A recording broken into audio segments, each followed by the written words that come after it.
En los archivos dorados del cine mexicano, sus rostros siguen intactos, miradas eternas, sonrisas inolvidables, voces que alguna vez hicieron vibrar a un país entero, pero detrás del celuloide hubo nombres que desaparecieron, no por falta de talento, no por escándalos públicos, sino porque, en algún momento, se atrevieron a decir que no. No a los productores que exigían más que una interpretación, no a los contratos disfrazados de jaulas, no a los hombres que confundían poder con derecho. ¿Qué pasa cuando una estrella decide no obedecer? ¿Quién borra su nombre de los créditos? ¿Quién silencia su historia con el eco del olvido? Se decía que eran difíciles, que se creían demasiado, que su tiempo ya había pasado. Pero la verdad, se escondía en camerinos cerrados, en guiones alterados, en llamadas que nunca llegaron, en una época donde brillar era posible solo si aceptabas las reglas impuestas. Hubo mujeres que eligieron pagar el precio más alto, el silencio. Hoy, desenterramos esos nombres, porque sus historias no caben en una línea de Wikipedia, porque la memoria también es un acto de justicia, y porque, a veces, las sombras del cine de oro dicen más que sus luces. ¿Estás listo para mirar de nuevo, pero con otros ojos? Su risa era melodía nacional. Libertad Lamarque no solo conquistó México con su voz, sino que lo hizo sin renunciar a su elegancia. Era la dama de la pantalla, la que cantaba con lágrimas sinceras, la que parecía llevar una novela en cada parpadeo. La prensa la llamaba la novia del cine sentimental, pero pocos sabían que, en las salas de doblaje, su nombre ya empezaba a ser silenciado. No fue por falta de talento, fue por un incidente, un desacuerdo, una escena que no quiso repetir, a un productor que no toleró el desacato. El rumor decía que una cachetada real cambió su destino, que Libertad no agachó la cabeza, que enfrentó a una figura intocable, y el precio fue la invisibilidad. Desde ese día, los guiones dejaron de llegar, las llamadas se volvieron frías, los estrenos olvidaban su nombre. En las entrevistas, su voz aún era dulce, pero el brillo de sus ojos ya tenía una capa de distancia. Años después, encontró refugio en Argentina.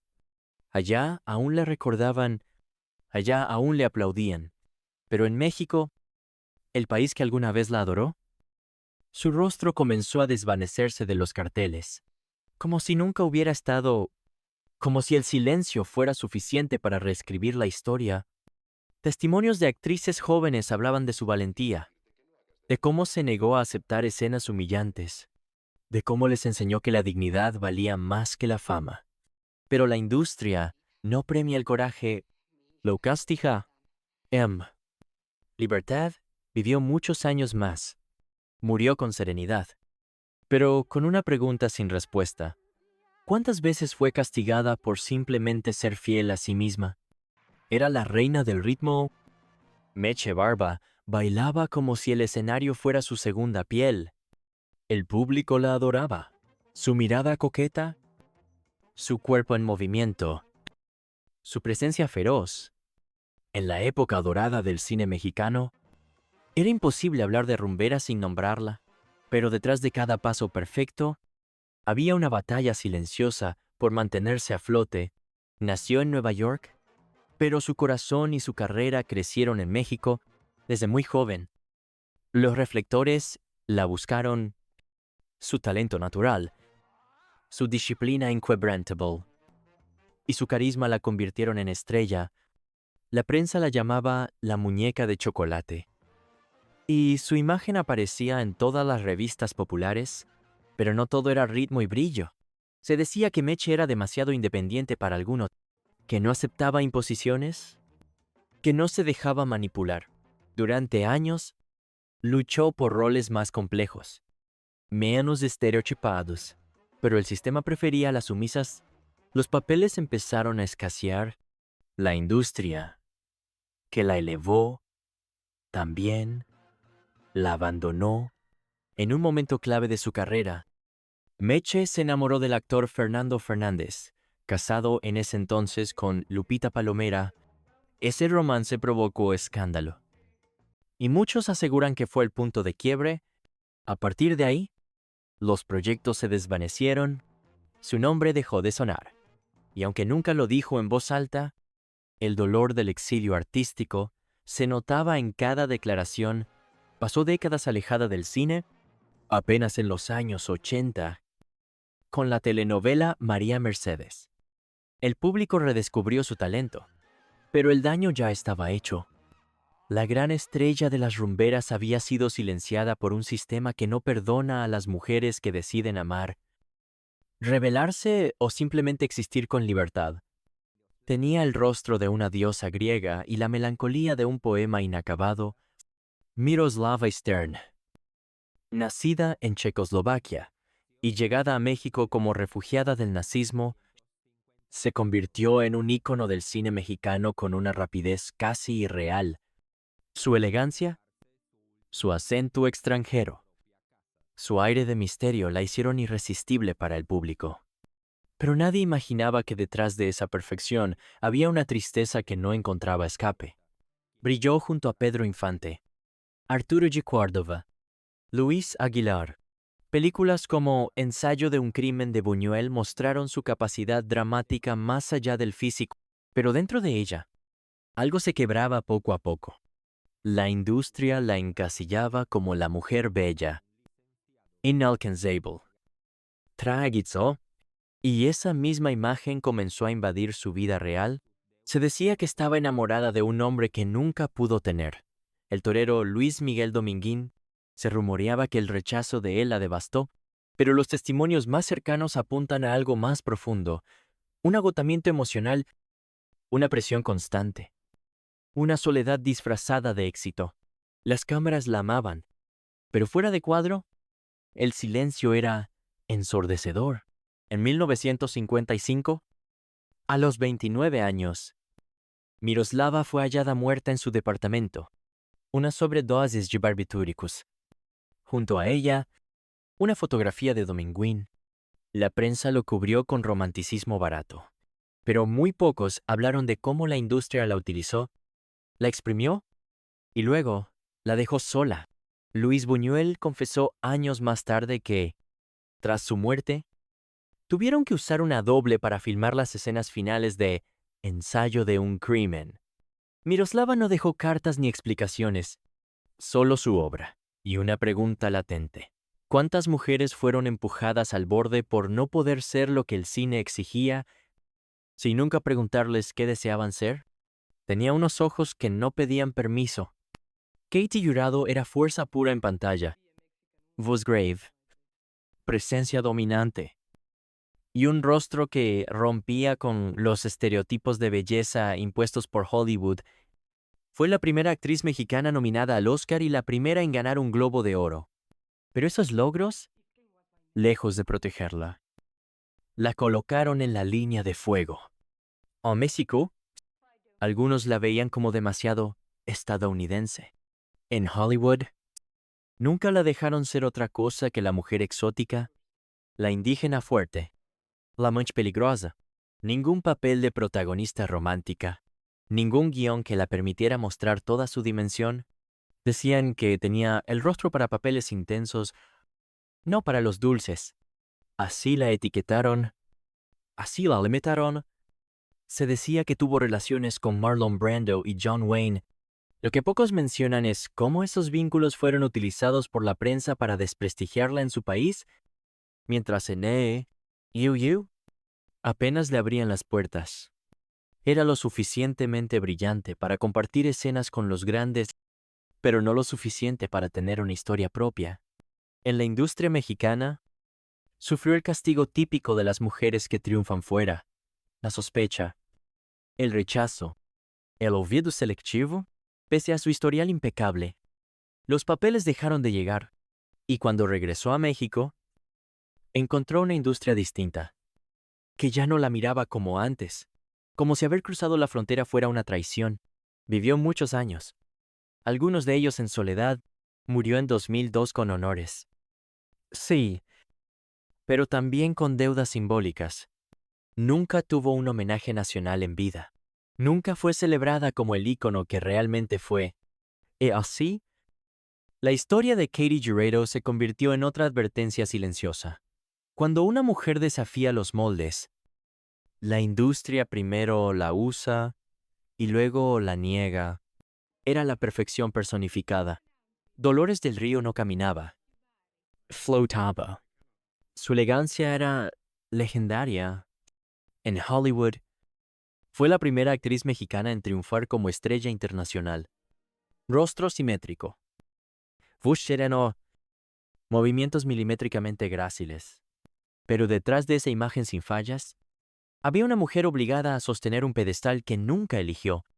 En los años 30 y 40, Dolores fue el rostro latino ideal, sofisticada pero sumisa. Bella pero silenciosa, presente pero controlada. Nunca se le permitía en pantalla lo que sí podían otros hombres latinos: fuerza, contradicción, profundidad. Su imagen era la de una estatua, y las estatuas no hablan, solo adornan. Cuando regresó a México, se encontró con una industria que la veneraba, pero también la vigilaba. Debía ser eterna, impoluta, sin escándalos, sin errores. Se decía que su matrimonio con el productor Cedric Gibbons fue más alianza que amor. Se decía que su relación con Orson Welles fue intensa y tóxica, pero lo que no se decía era lo más cruel, que a Dolores nunca se le permitió romper en cámara, romper en vida, mostrar grietas, mostrar furia, llorar sin estética, ser una mujer con caos. Todo eso le estaba prohibido, porque el mito debía mantenerse intacto y mantenerlo costaba caro. Dolores envejeció con dignidad, pero también con soledad. Actuó hasta donde le permitieron roles dignos de ella. Nunca hizo comedia vulgar, nunca se permitió el error. Y así, la mujer más admirada de su generación se convirtió en un monumento viviente y en prisión dorada de sí misma. Murió en 1983 rodeada de respeto. Sí, pero también rodeada de un silencio que parecía gritar: la excelencia puede ser otra forma de censura. Ella no actuaba, devoraba la pantalla. Ninón Sevilla no solo bailaba con el cuerpo, también lo hacía con la mirada, con la voz, con el alma. Su presencia era un torbellino. Nacida en Cuba, se convirtió en emblema del cine rumbero mexicano.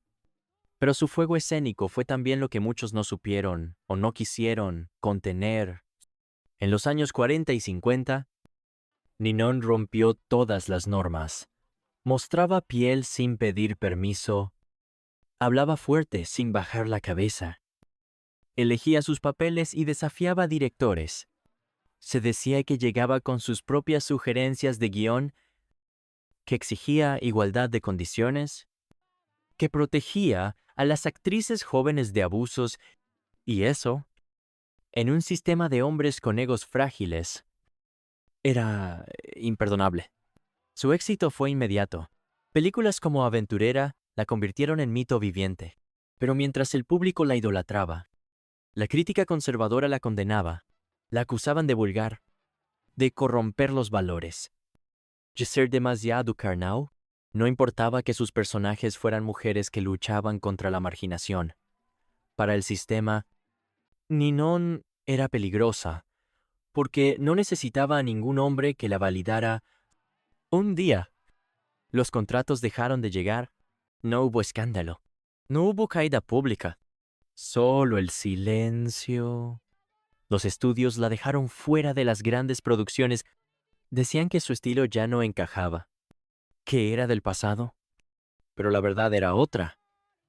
Ninón había cruzado la línea que no debía tocar.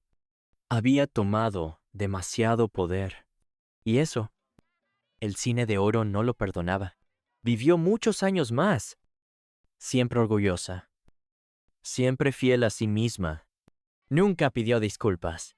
Nunca bajó la cabeza. Murió en 2001, sabiendo que su legado era mucho más que un baile. Era un acto de rebelión. Se dice que el cine inmortaliza, pero ¿a quién inmortaliza realmente? ¿A las que obedecen? ¿A las que callan? ¿A las que no incomodan? Estas 6 mujeres no fueron olvidadas por falta de talento. Fueron silenciadas por tener demasiada voz, demasiado blazer, demasiada verdad. En un sistema donde el poder se disfraza de glamour, cada una pagó el precio de no aceptar las reglas impuestas. ¿Y tú? ¿Todavía crees que el éxito protege a las mujeres en el cine? ¿O es justo en la cima donde más vulnerables están? ¿Estas no son todas? Hay muchas más. Algunas aún viven con cicatrices invisibles, otras ni siquiera llegaron a ser nombradas. Si quieres que sigamos desenterrando sus historias, déjanos tu comentario. Suscríbete. Comparte.